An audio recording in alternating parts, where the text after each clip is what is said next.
prie mūsų ventos yra stulpas, kuris pažymi šią vietą. Ir keliauninkai, kurie atplaukė va šitą ventą su baidarėm ir kanojom, jie gali čia paskaitinėti. Čia yra užrašyta Ventos ir Viešietės santaka Gojai. Na, pati venta tai jinai yra va štai šičia, o Viešietė yra va to santaka, kur įteka į ventą va štai šičia. O šičia yra šventas miškas, Gojaus šventas miškas. Kažkada dariau reportažą apie šitą mišką. Yra daugiau informacijos mano puslapyje. Taipogi paminėjau, kad šitoje vietoje labai įdomiai pasireiškia stumbro galva su stumbro ženklu virš galvos. Dabar žinoma nelabai matosi tai tas stumbras. Kažkokias formas jūs galite pamatyti. Kam bus įdomu, aš nuotrauką galėsiu išdėti, ten yra aprašyta. Čia dabar, kadangi žuoliai sužėlę, sunku tai pamatyti. Va. O šitame susikirtime Viešietės ir Ventos labai įdomiai šitoje vietoje yra va štai tokia būtybė. Gal kas jau pastebėjote? Jos čia galva. Pabandysiu aš paryškinti.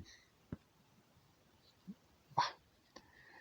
Jos galva, jos akis, nosis, burna.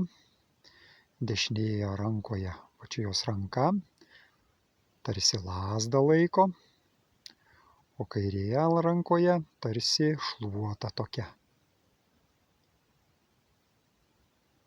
Štai taip.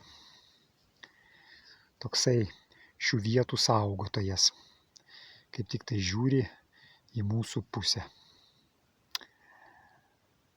Tai va, kaip įdomu. Truputuką pabandysiu padidinti.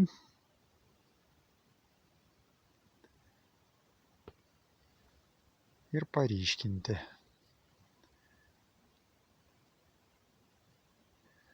Na jau kai padidini, matosi galvos vietoje jogas sėdintis.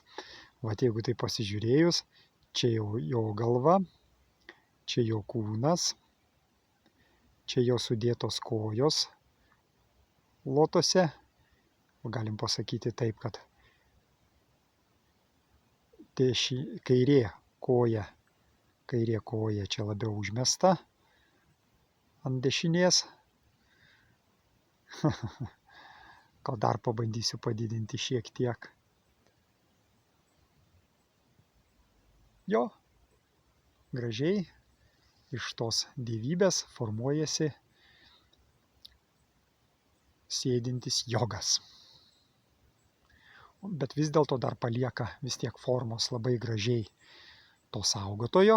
Va, akis dvi, nosis tokia, burna, viskas išlieka.